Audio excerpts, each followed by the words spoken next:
ele era chefe dessa área. E quando o pessoal começa a ser preso, ele, sabendo que poderia ser preso, combinou com a companheira dele, dona Neide, que morreu há uns 3 meses, 4 meses, o seguinte: todo dia, no final da manhã, ele ligaria para casa e diria: olha, as crianças estão bem, como é que está? A menina está gripada, uma conversinha de casal assim, e à tarde também. O dia que ele não ligou à tarde, ele falou: bom, fudeu, foi preso. E realmente, lá para 6h30, 7 horas, um diretor, chamado Giomelli, está no inquérito isso, viu, gente, da Volkswagen. Giomelli bate na casa dela e fala: ó, dona Neide, então, o Henrique viajou, deu um problema na firma. Um problema onde? Só sabe que eu não sei, pô, o diretor não sabe, vem comunicar que ela está viajando. Olha aí, me ligou. Não, é uma emergência. Imagina, né? Coisa mais canhestra, né? Mas ele não veio pegar uma mala de roupa. Não, a firma providencia tudo, a firma tem dinheiro. Onde que ele vai ficar? Só sabe que eu não sei. Bom,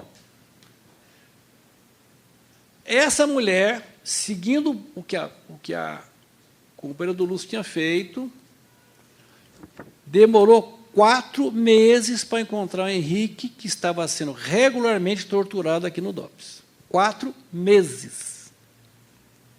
Porque o caso dele, para a empresa, era mais grave. O Lúcio era um operário, um bom operário, um ferramenteiro, qualificado. O Henrique não, um cara de confiança. E aí que eles foram que descobrir que o famoso panfleto na gancheira, a gancheira o que era? Agora mudou. Mas a linha de montagem tinha uns ganchos com as peças. E, de repente, aparecia panfleto na gancheira, no lugar das peças, junto com as peças.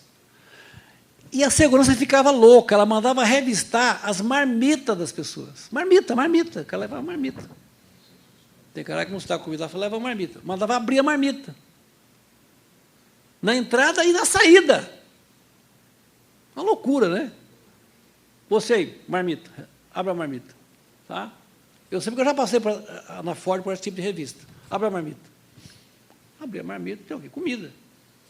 Até é muito constrangedor você fazer isso. Sabe? A sua marmita tem um arroz e um ovo, um pedacinho de tomate. Então você fica meio sem graça. Às vezes até o guarda dá uma zoada com o cara que não tem, fala: pô, é isso aí que você come? Não tem comida em casa, não? Não, todo tipo de sacanagem, né? Bom, esse Henrique Plage, por ser diretor, o que ele fazia? O carro dele não tinha revista.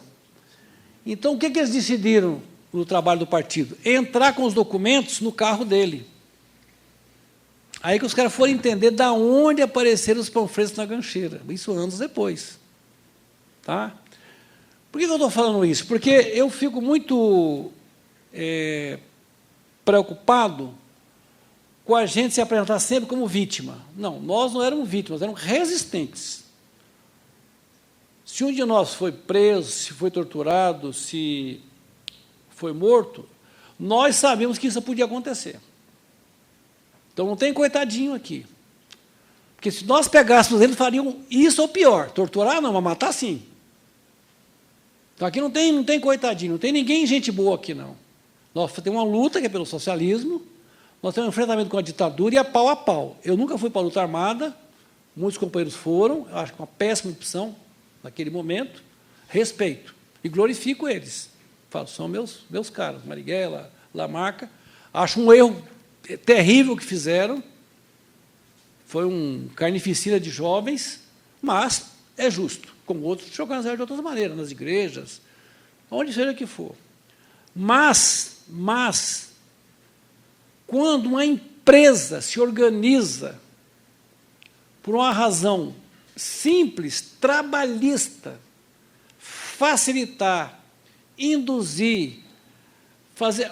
A Volkswagen, gente, para vocês terem ideia, olha aqui, ó. Esse jornal tem já uns quase 10 anos. Tá? Continuamos trabalhando com ele. Aqui é o resumo do caso Volkswagen. É muito simples.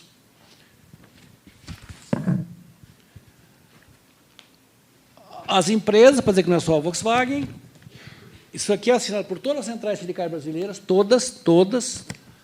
Ah, fulano é pelego, mas está com a gente. Ah, fulano é revolucionário, mas está com a gente. Estamos juntos. Porque somos trabalhadores de um lado, os outros do outro. Isso é uma boa lição para a esquerda também, às vezes fica trocando tapa tua, né? O confronto com a Volkswagen na Comissão Rubens Paiva, tá? O caso Volkswagen da ditadura, e aqui tem 2 documentos muito interessantes. Esse aqui é o que nós chamávamos na época de lista negra, que não pode mais falar lista negra, agora é lista suja. Nessa lista de 460, 480 pessoas, tem 47 da Volkswagen aqui. Tá? O que é curioso nessa lista? E essa lista está aqui no arquivo público do Estado de São Paulo. O que é curioso nessa lista? Porque aqui tem a empresa, que é uma parte da Volkswagen, o nome do trabalhador, e anotado à mão o número do cartão do cara. Essa é a informação que só a empresa tem. O DOPS não tem essa informação. O DOPS não tem como ter essa informação sem alguém lá de dentro do Departamento de Recursos Humanos, ou equivalente, anotar. E tem uma coisa interessante, que é o local de moradia, que só a empresa tem. Aí vamos ver, o primeiro da lista, que é o Batista, que é do PCdoB, né, que foi presidente do PCdoB até agora lá no Rio. Agora que o Batista entendeu como é que ele tinha uma casa, que ele deu o endereço para a Volkswagen, lá em Mauá, e a polícia foi lá. Quando foi preso um outro menino, que está também no processo Volkswagen, que é o Claudecir, que mora lá perto de Rio Preto. Era um menino que tinha feito o Senai lá dentro, na escola da Volkswagen, estava naquela fase boa, que você faz o curso, vira meio oficial, começa a ganhar bem, arrumar uma casinha, tem ela noiva, vai casar, o sonho, né? Porra, começou a estudar, passou 3, 4 anos estudando, foi formalizado como meio oficial, vai virar oficial. Oficial é o cara aqui, profissional, não é isso? Começa a ganhar bem, tem segurança para fazer os crediários na Loja Marisa, naquela época, sei lá, Ultralar, a loja que tinha na época, né? Arrumar casa, comprar geladeira um ano antes, comprar não sei o quê, o moleque é preso, dentro da Volkswagen. Bom, por quê? A Volkswagen controlava as comunicações internas. Escuta, desconfiava de alguém e perceberam ele conversando com o Batista, que foi identificado como PCdoB. O Batista foi mandado embora, ficaram de olho no moleque. Um dia fazem o quê? Vão no armário dele, que também não pode, abrem o armário dele e acham um estatuto do PCdoB, um jornal do partido e um outro documento que eu não lembro. Porque devia estar discutindo lá para conversar e tal. Isso já nos ajuda a mostrar que não era só o PCB que tinha gente lá dentro. Tudo faz diferente. Como a Ação Popular teve gente também, como a Convergência teve gente. Porque nesse aspecto, o filme Cúmplices falha. Nesse aspecto. O filme é muito bom. Nesse aspecto, essa abrangência. Tudo bem. Esse menino, que era um menino de 18, 19 anos, acho que mais para 19, ele trabalhava nesse horário maluco que eu falei, de sair de 4h30. Entrar fim da tarde, sair 4h30. Aí disseram, não, você não vai mudar seu horário, você vai entrar de 2 horas agora. Ah, não, você vai entrar de 2 horas. Só que ele ficou 11 dias entrando das 14, sem trabalhar. Ele ia para uma sala para ser interrogado. Vinha uns caras de terno, que ele não sabe quem são, ele acha que é o DOPS, que os caras nunca falaram. E a pergunta era básica, quem que você conhece? Eu conheço fulano. Com quem você almoça? Com fulano e fulano. Com quem você não sei o quê? Fulano e fulano. E não aparecia o partido. Você conhece? Conheço, é meu amigo. O que ele é do partido? Não sei. Mas esse material que estava com você? Não sei. Botaram na minha gaveta lá, no meu armário, não sei o que é. Bom, ele é demitido.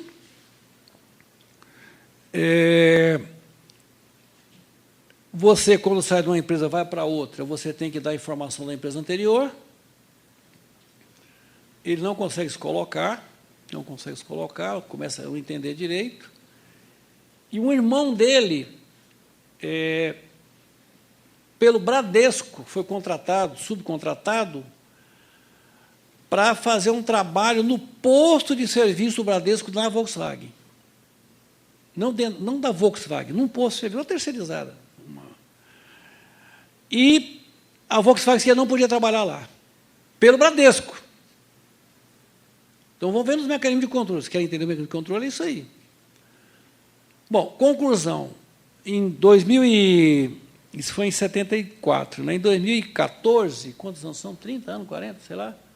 80, 90, 40 anos depois, esse é uma pessoa completamente traumatizada, largou tudo, dançou aquele casamento, abandonou a mecânica, pegou um rumo, é uma pessoa, inclusive, assim, quando nós fomos conversar com ele não queria conversar. Não queria, não sei, tal, foi uma maior dificuldade para ele fazer um testemunho no Ministério Público. Olha, cara, você tem a chance de dizer o que a empresa fazia.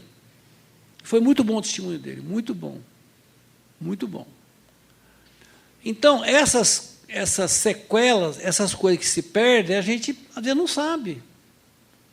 Ou, por exemplo, que não é só o caso da Volkswagen, nós temos um projeto chamado Investigação Operária, que nos credenciou para ser chamado para trabalhar na Comissão Nacional da Verdade. Tem um companheiro chamado Albino Barzi, trabalhou na Tecnoforja e trabalhou na Pado, aqui na Moca, que agora acho que é em Diadema. O Albino era um bom trabalhador, um profissional, um ferramenteiro também. Para nós, ferramenteiro, na época, era uma coisa muito graduada, assim, era um bom profissional. E também começou a decadência profissional, depois de participar de uma tentativa de greve lá. Terminou a vida trabalhando de porteiro lá na divisa de Diadema com a CUPC ali. Aposentou com salário baixinho, muito triste, uma pessoa meio... E sempre dá problemas familiares, né? A mulher acha que o cara é vagabundo, que não quer trabalhar, o parente fala, ou a sogra fala, né? A sogra sempre fala, não estou dizendo mesmo, no caso dos outros, né? E ele foi descobrir, com o trabalho da Comissão Estadual da Verdade, que ele estava na lista negra, como a gente chamava na época. Por isso que ele não arrumava emprego. E o PLAG, que era um salário hoje de uns 50, 60 mil, esse diretor lá que foi torturado 4 meses, ele foi decaindo, ele trabalhou na Voit, trabalhou na outra grande alemã, acho que é a Munk, se não me engano. Bom, resultado, ele terminou a vida com salário mínimo. Com salário mínimo. Foi decaindo. Por quê? Você tem X anos de trabalho na Volkswagen, você entra na outra empresa, pede a sua informação, de repente fala, ó, desculpa aí, você está sendo demitido. Não, o que aconteceu? A firma não precisa mais do seu serviço. A empresa não tem que dar satisfação porque está te descontratando. Por sorte, o PLAG foi localizado via o Facebook da família, uma filha dele tinha lá um Facebook. Vocês falam contra o Facebook, olha a utilidade do Facebook. O Maduro está lá criticando o Twitter e o WhatsApp. Você vê a utilidade que tem as redes sociais. Localizado via o Facebook. Fomos lá no domingo, fomos o Lúcio, eu e a companheira do Lúcio, e o Lúcio não via ele desde 74. Então, veja o nível de desestruturação. Nós procuramos um por um dos presos do PC. De 74. Não achamos ninguém. 3 foram para o exterior, que era espanhol e italiano, e os outros, o Lúcio ia na casa, morava aqui, sumiram. Mas, no caso do PLAG, ele foi parar a família lá em Rio Preto. A mulher professora lá, tal, dona Neide. E ele estava internado lá em Rio Preto, numa casa de saúde, né? E com um Parkinson muito forte, muito forte, muito forte, e o Alzheimer meio assim, vai e volta. E tinha uma audiência marcada na segunda-feira, que o Ministério Público viajou. A diferença é assim, né? Você sai daqui, dirige Rio Preto, Campinas, o Lúcio morava em Jacareí, encontra na estrada, chega lá, dorme não sei como, e o Ministério Público com melhores condições. Pegaram um aviãozinho, foram lá, chegamos, e eu falei, vocês chegaram bem, estão bonitos, né? Estão bem? Né? Tudo bem, né?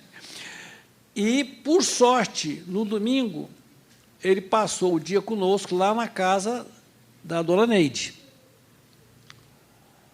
E deu uma rejuvenescida.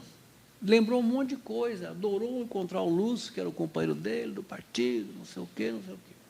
Na segunda foi a audiência, e foi uma audiência decisiva para o Ministério Público estar convencido que tinha que detonar a Volkswagen.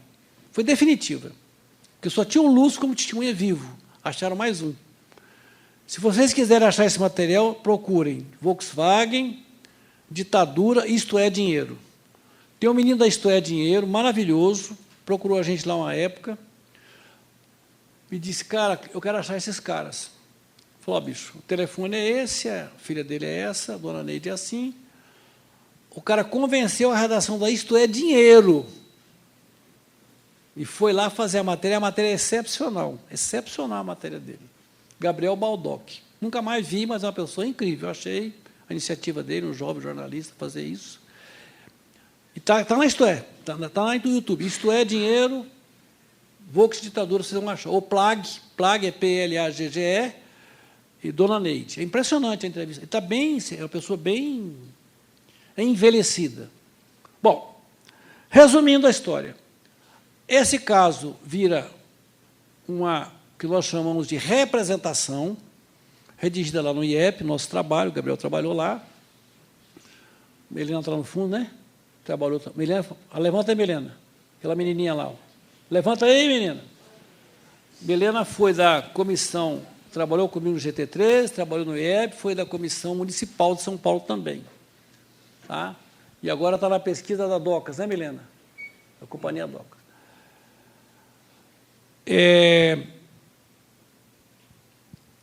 Nós pegamos o que nós tínhamos juntado e fizemos uma coisa que o governo de vocês não fez. Dia 10 de dezembro de 2014, a companheira Dilma recebe o relatório da Comissão Nacional da Verdade. Tem um grande preso político. Para mim, os dois que eu mais homenageei, a Inês Etienne Romeu, da Casa da Morte, que eu acho uma mulher absolutamente excepcional, sem tirar o mérito das outras, e o Pinheiro Salles. Pinheiro Salles foi um cara...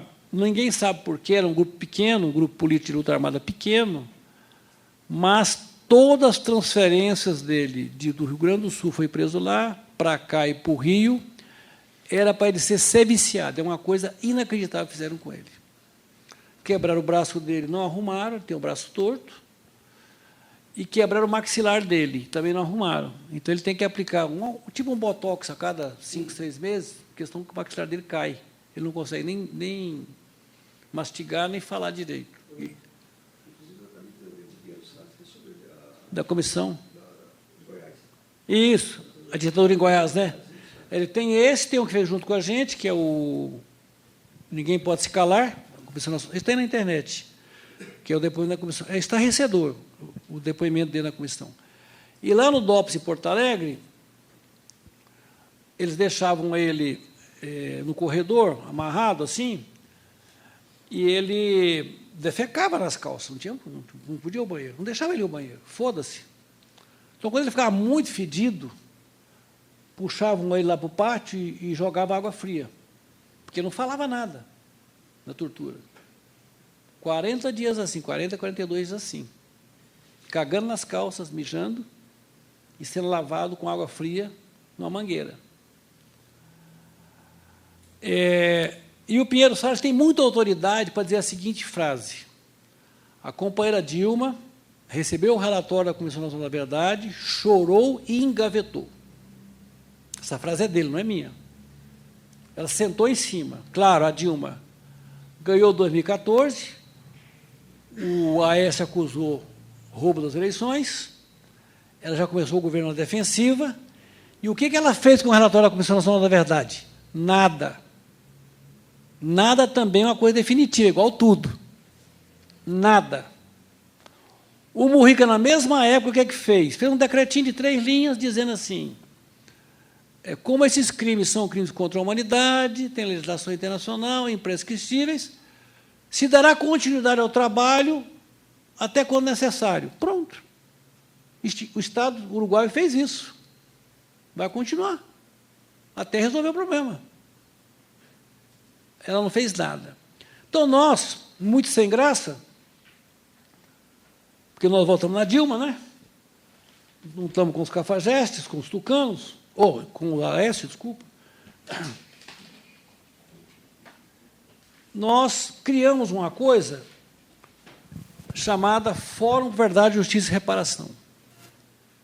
Publicamos o nosso relatorinho da Comissão Nacional da Verdade, aqui tem mais 800 páginas de anexo, no claro, publicamos.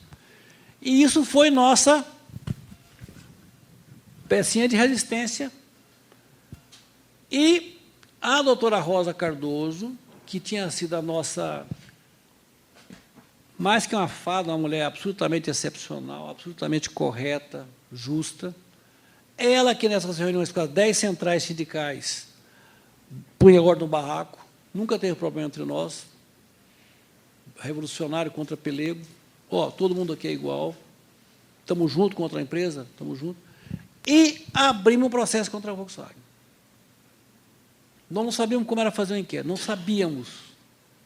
Me lembro lá com a gente nessa época, não sabíamos. Procuramos, gente, como que faz o inquérito? Não sabíamos. Claro, conversamos com os argentinos, que tinham experiência. Mas como é que funciona? Porque na Argentina os processos são criminais. Aqui são cíveis. Aqui tem uma brecha na lei, se pode ser condenado criminalmente ou não. Eu acho que pode, mas eu não sou nada. Eu sou um Glauber Rocha sem o resto das coisas que eu falei para vocês, né? E sem a genialidade dele. Né? Mas entramos com a representação. A representação nunca teve uma linha da Volkswagen, do Ministério Público, dizendo assim, tem um erro aqui, tem uma linha errada, tem um documento indevido. Por quê? No caso do Stangl, por exemplo, nós não podíamos provar que o Stangl fazia parte da repressão na Volkswagen. Então, nós não o colocamos. Nós simplesmente citamos a Volkswagen, durante anos, teve um empregado, fulano de tal, de Sobibor e Treblinka, acusado de 900 mil mortes, pronto. E ela pagou o primeiro advogado dele no Supremo. Mas nunca vinculamos o Stangl a que coisa. Tem um TikTok aí muito bem feitinho, que é um jovem muito inteligente, dizendo, vocês sabiam que a Volkswagen hospedou o espião nazista, que ele organizou a repressão? O cara é inteligente, mas é um imbecil. Ele está surfando. Não existe essa coisa que ele organizou a repressão. Pode ter organizado, não tem prova, que é diferente. Então, você vai para o inquérito, você tem que provar.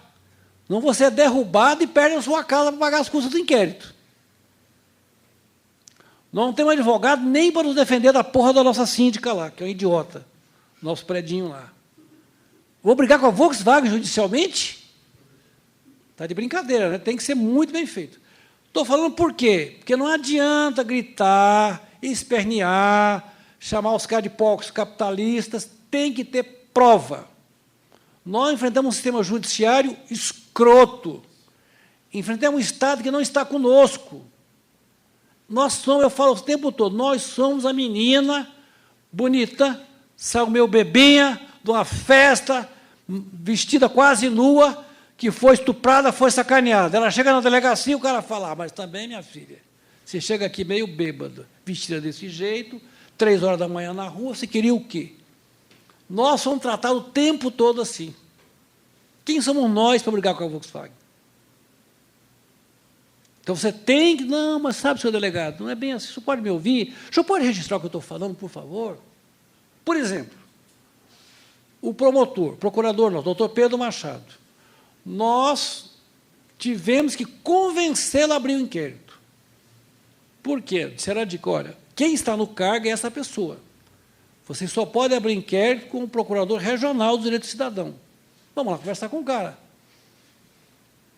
Ficou meio assim com a gente na primeira, na segunda deu uma amaciada, na terceira ele falou, concordo. Por quê? Mas ele se baseou nas provas que nós tínhamos, não na nossa falação. Falou, os documentos são bons, eu vou entrar com o inquérito. Mas, no decorrer do inquérito, tivemos vários problemas. Por exemplo, Mário Garneiro, uma pessoa conhecida, presidente do Brasil Invest, Câmara de Comércio Brasil e Estados Unidos. Olhando os boletins de ocorrência, o Garneiro recebia cópia de tudo isso. O cara roubou um alicate, o cara que ficou bêbado, o Claudecir preso que saiu do PCdoB, o não sei quem, o não sei quem. O que nós falamos para o procurador? O senhor tem que chamar o Garneiro para depor. Garneiro, Adilma Ganem, Jaci Mendonça, que era o diretor da época. Falou, mas ele não pode ser acusado. Não, não disse que ele pode ser acusado, mas ele pode ser testemunha. Ele pode ser testemunha. Por que a empresa sabia das prisões lá e não fez nada? Não teve peito para chamar. Então, você entende a dificuldade do Estado? É isso. É peito, coragem, disposição política. Não contem com as autoridades. Então, hoje, decorrendo do caso Volkswagen, que não vou esticar o assunto aqui, outra hora podemos falar, nós fizemos um acordo com o Ministério Federal, Estadual e do Trabalho. Quem somos nós? Doutora Rosa Cardoso, nossa coordenadora da Comissão Nacional da Verdade, Adriano Diogo, presidente da Comissão Nacional da Verdade, José Luiz Del Roio, historiador, para mim o maior historiador vivo do movimento operário, o Antônio Fernandes Neto, que é o companheiro que eu li sobre as docas, esse processo caminhando trabalhando, o Gabriel Dayub, que trabalhava comigo na época no IEP. Nós passamos 5 anos conversando com o Ministério Público. Ele conversava com a gente, conversava com a Volkswagen. Em 2018, estava resolvido. A Volkswagen falou, eu vou botar 33 milhões de indenização. Olha, presta atenção na estratégia da empresa. Vocês decidam para que querem o dinheiro. É igual a herança, põe os irmãos para brigar. Você divide entre vocês aí. Mas eu sou mais velho, mas eu sou mulher. Mas você casou mal, mas você não sei o quê. Mas você, na infância, me batia. Você jogou minha bicicleta. Não é isso? Família, não é isso? Eu perdi minha casa, perdeu, você é burra. Né? E por aí vai. Aí, no dia 14 de dezembro de 2017, a menina estava lá, a Volkswagen mandou um comunicado. Acho que eu passei meu horário. Tem que ir embora. A Volkswagen. Vocês não estão com fome, não? Vontade de ir ao banheiro, nada? Não, vamos terminar já. A Volkswagen mandou um comunicado à imprensa especializada. O que é a imprensa especializada? É a Estrela Dinheiro, é o Estadão Veículos, é o Exame existe Valor. A imprensa, o Globo, a Reuters. Eu tenho que usar, eu brinquei com a história de tucano aqui, gente, que é até um passarinho bonitinho, mas muito tucano, dizendo assim, a empresa preocupada com o país apresentará fatos relevantes de décadas anteriores. Você tinha que ler 17 vezes para ler que estava falando da ditadura. Aí os caras da imprensa falaram, a Volks vai fazer uma cerimônia lá para limpar a barra dela. E realmente, naquele dia à noite, o William Bonner leu um comunicado da Volkswagen. Leu, pago, horário pago, não custa barato, 2 minutos na Globo. O que a gente fez? Reunimos, acho que 16 pessoas na porta da fábrica, 16. Isso é um pequeno exército Brancaleone. Isso são 14 Don Quixote, uma Don Quixota ali, que é a Milena. Foram para lá com um papelzinho desse tamanho, dizendo, Não queremos festa, queremos justiça, queremos reparação. Uma coisa completamente, sem o sindicato apoiar, nunca apoiou, São Bernardo nunca quis entrar nessa dividida, então o negócio está no território de outro companheiro, outro sindicalista, fazendo ação na base deles, e eles olhando para o céu. Bom. Não, o idiota do frangão, né? Aí o representante do Conselho Mundial da Volkswagen, que é o frangão, parou o carro e ainda bateu boca, porque ele conhecia as pessoas de boteco, Bar da Rosa, no sindicato, todo mundo se conhece ali, eles andando para lá, um namora a irmã do outro, aquelas confusão de peão, né? Falou, pô, vocês são idiotas, vocês não estão entendendo o que está acontecendo. Só falou, frangão, entra lá, vai lá com os patrões, nós ficamos aqui, de boa. Vai para lá que nós vamos para cá. Ficou puto, né? Entrou. O que a gente fez? Ao invés de bater de frente, a gente falou para a imprensa o seguinte, ligamos um por um, receberam esse comunicado, pode pedir um favor para vocês? Vão lá, por favor, assistam a cerimônia e venham conversar com a gente na cerca. A matéria do Globo é muito boa, do Sérgio Roxo, muito boa. A matéria, eu esqueci o nome da pessoa do Estadão, é muito boa. A matéria da Folha é boa. A matéria do El, todas favoráveis a nós. Resultado, a festa da Volkswagen foi um fracasso. Foi um fracasso. Mesmo assim, pagaram o comunicado à noite para a Globo. Tudo bem. Isso é 10 de dezembro de 2017. De dezembro, você sabe que mais ou menos ali de 20 de dezembro até 12, 15, 16 de janeiro, o país dá uma paradinha. Quando é o último sábado de fevereiro de 18, tem uma homenagem ao Onestino Guimarães, que a Betinha lançou o livro, aliás, foi dado o diploma para ele agora, não sei se vocês souberam, 56 anos depois recebeu o diploma em Brasília. A Beth fez um livro sobre ele, foi lançar aqui no memorial. Quando termina, me ligam, um procurador falou para o companheiro que organizou, falou, avisa o Neto lá que vai ser criada uma associação Salvador da Volkswagen. Isso foi no sábado, o último sábado, acho que é 26 de fevereiro de 2018. Não sabíamos nada. Fomos numa reunião, o barco tinha virado. O que a Volkswagen tinha feito? Tinha pegado os nossos companheiros, bravos companheiros demitidos, alguns presos, torturados, e ganhar dos caras para a seguinte ideia. Vocês querem dinheiro na mão ou vão ficar na justiça para daqui a 30 anos seus netos receberem, seus bisnetos? Então, nos dividiu por aí. Nos dividiu por aí. Gente, a humanidade é assim. Dinheiro acaba até com amor, minha filha. Então, criou um problema novo em 2018, que foi entrar a história da reparação individual.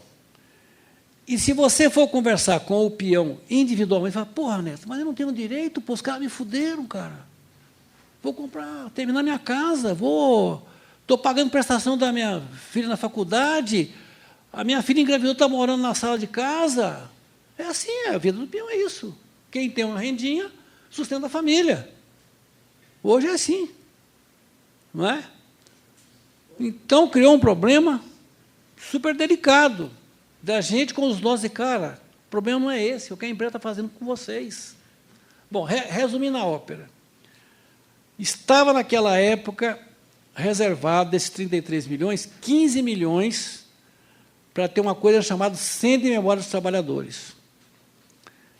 E o acordo com o Ministério Público fosse do DOI-CODE, que é uma obra que está parada, o Alckmin liberou o prédio já há uns 10 ou 11 anos, está fazendo uns 10 anos agora, 11.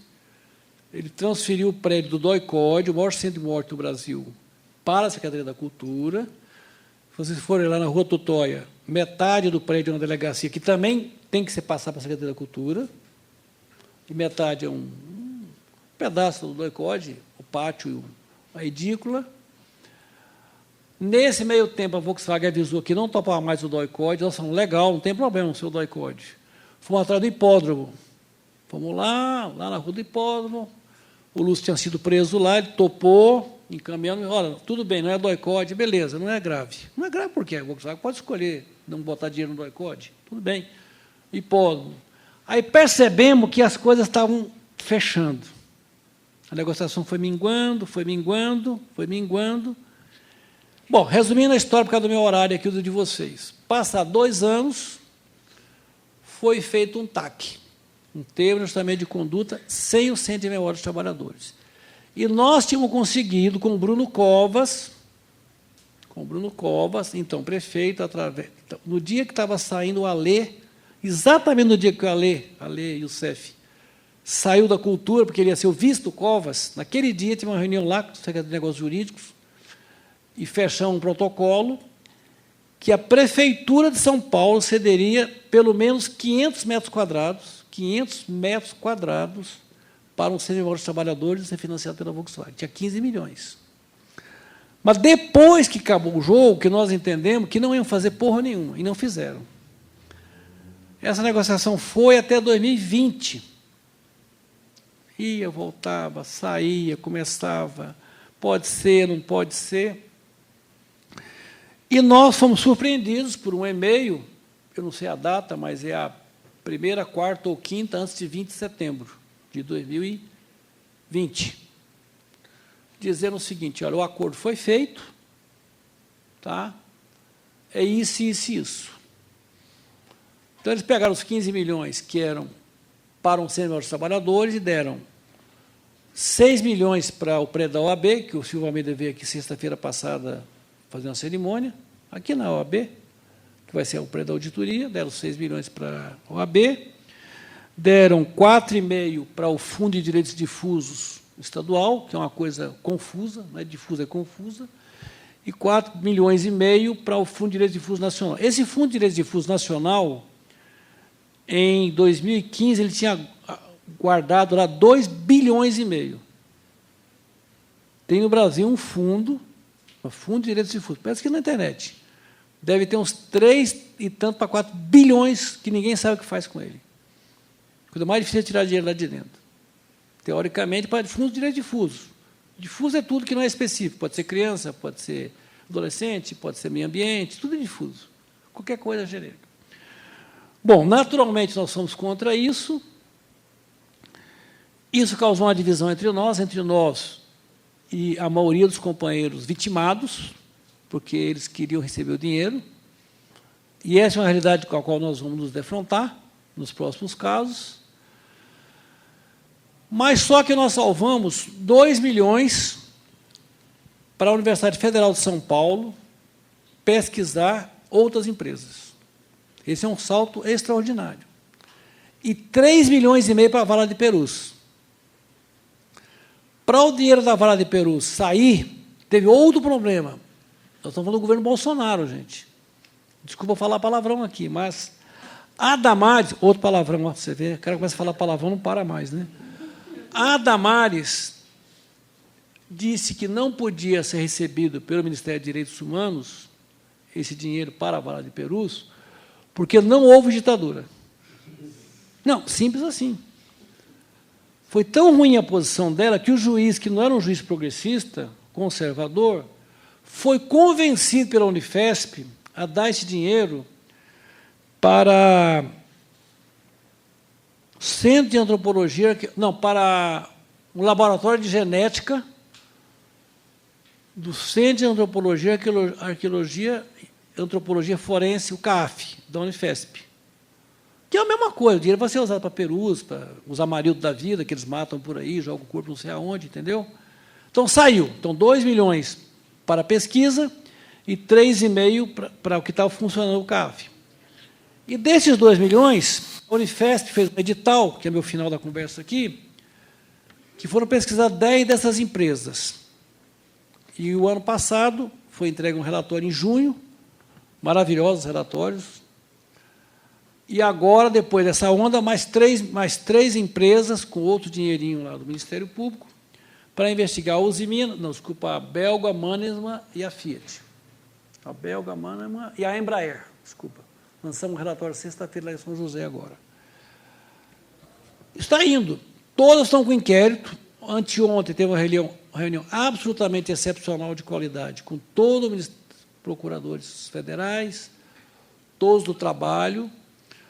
Vamos ver o próximo jogo. Eu só queria deixar registrado aqui duas coisas. Quando a Dilma recebeu o relatório da Comissão Nacional da Verdade, dia 10 de dezembro de 2014, nós tentamos, porque era o nosso governo, estava lá, um monte de gente conhecida no Palácio, olha, não tem nenhum trabalhador convidado. Por que não convida a Maria Elizabeth Teixeira? Uma pessoa consensual na sociedade. Por que não convida o Rafael Martinelli? Estava com seus, sei lá, que idade tinha? 91, né, se não me engano, na época. Estava super bem. Por que não ouvi do Riano? O Riano estava em Brasília, eu liguei para o filho dele, estava em Brasília, por acaso, não por nada. Não conseguimos que na cerimônia de entrega do relatório da Comissão Nacional da Verdade tivesse um representante de trabalhadores. Parece que chamaram a família do Rubens Paiva, não sei se é do Chael Charles, ou do Ângelo, do Stuart Jones, e acho que do Herzog. Setores médios, lutadores, tudo bem, nada errado. Mas por que não chamar o trabalhador também? Mas isso é recorrente, porque também na Comissão Nacional da Verdade, quando instalou, não tinha trabalhadores. Sabiam? Demorou um ano para. Doutora Rosa, que era uma flor no meio daquele pântano lá, brigou lá dentro, era a coordenadora, e disse, vocês têm que me dar elementos para eu ter segurança, montar um grupo de trabalhadores. Aí nós fizemos um seminário bancado pelo Adriano Diogo, extraordinário, pegamos todo mundo que fez luta aqui, São Bernardo, Osasco, pessoal da JOC, ACO, Queixadas, capeta, quem tinha feito luta de 60 para cá, fizemos um seminário de 2 dias na Assembleia Legislativa, ela assistiu, o olhinho dela brilhou, ela falou, vou instituir um GT Trabalhadores, com a condição, tem que ser muito plural, todo mundo vai participar. Pô, estamos nessa.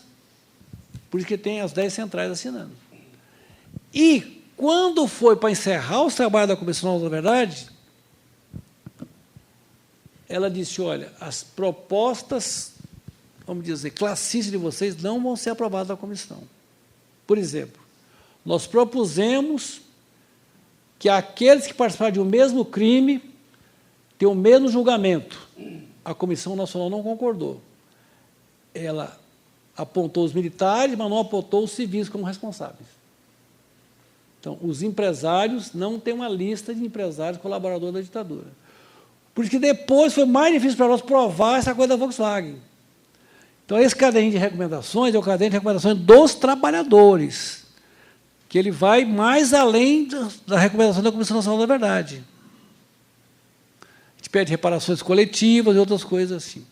Eu vou encerrar esperando que esse conversinho aqui tenha animado vocês a estudarem bem, serem bons meninos, fazer lição da escola, né?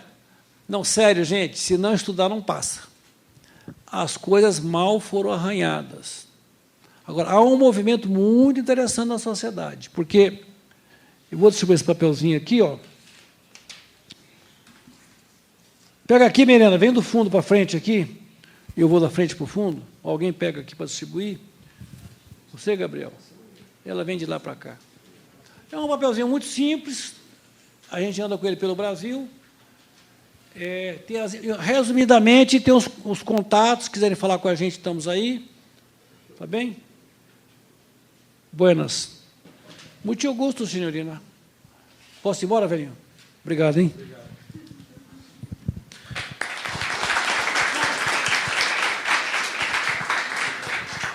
Falsificando a história. Esse jornal é da associação criada pelos vitimados. Eu vou ler 2 linhas para vocês aqui. Essa associação foi criada dia 6 de março de 18. 6 de março de 18, quando a negociação já está. Olha como falsifica a história. A representação apresentada pela associação, que não existia 3 anos antes, junto ao Ministério Público Federal, tem o apoio das 10 centrais sindicais e da entidade IEP, Intercâmbio de Informações, Estudos e Pesquisa. Os sindicatos trabalhadores do ABC e o Conselho Mundial de Trabalho do Grupo Volkswagen acompanham o desenrolar dos fatos com interesse. Na Alemanha, advogados ligados aos direitos humanos abraçaram esta causa e têm prestado solidariedade. Isso aqui é uma falsificação, gente. Isso é publicado em 2018, o inquérito estava consolidado de uma entidade que não existia em 2015. Eu falo isso, sabe por quê? Porque amanhã, daqui a 20 anos, vocês pegam um papel desse e vão contar essa versão. Entendeu? Por isso, não confie só nos papéis. Confronta os papéis, confronta os testemunhos, confronta as versões. Espero estar fazendo um aviso de utilidade pública para os pesquisadores. Obrigado.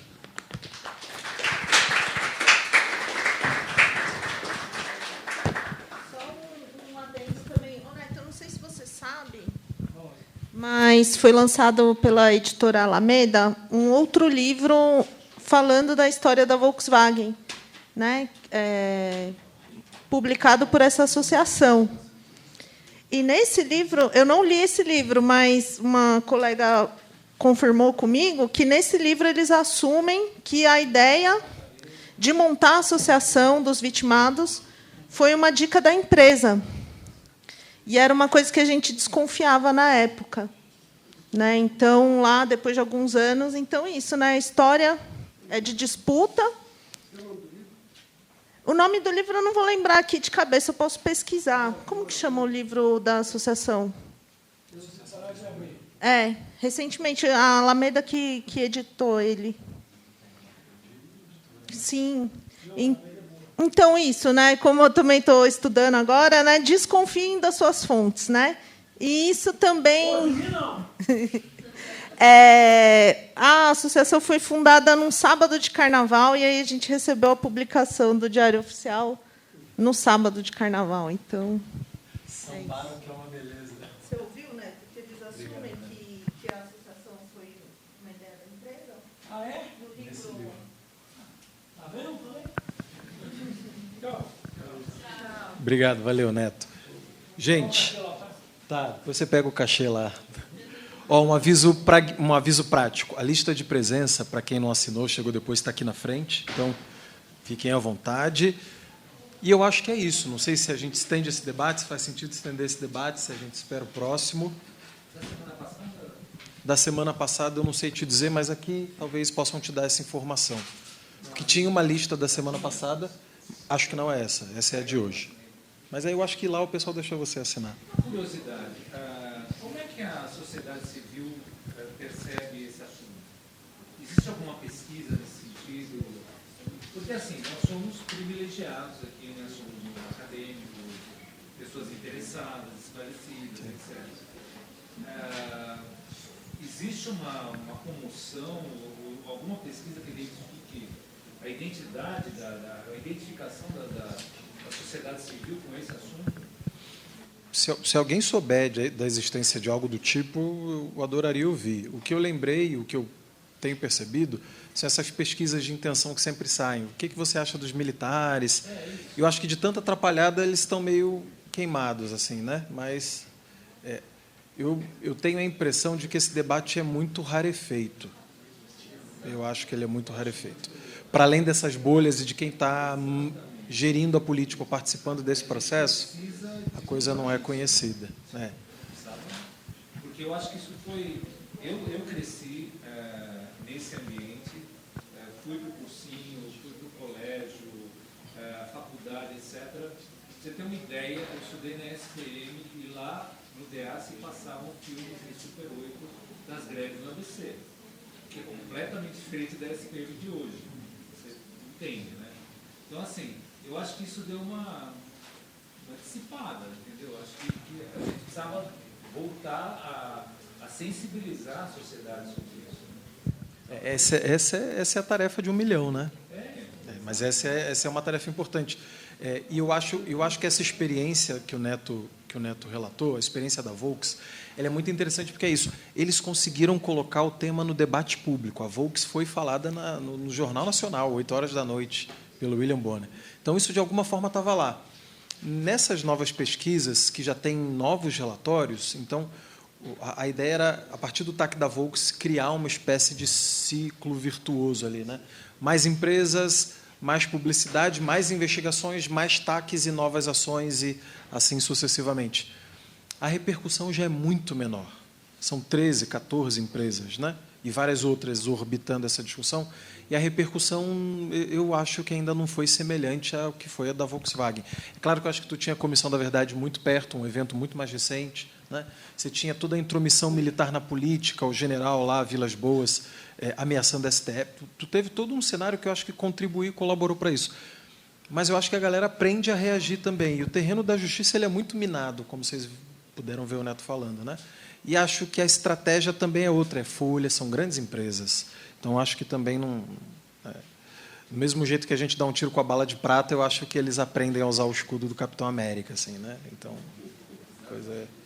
é um processo, a gente vai ter que ir descobrindo ferramentas, construindo ferramentas. Esses montes dos sindicatos, quer dizer, hoje a uberização do trabalho, né, afastou deu uma diferenciada nessa relação que desmontou um monte de coisa.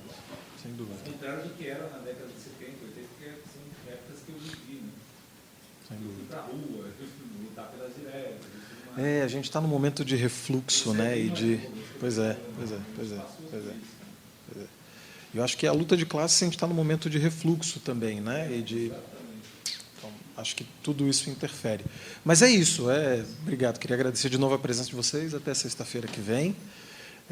E acho que a gente fica por aqui. Se alguém quiser trocar alguma ideia, alguma dúvida, fica uns minutos ainda. Obrigado, gente. Valeu.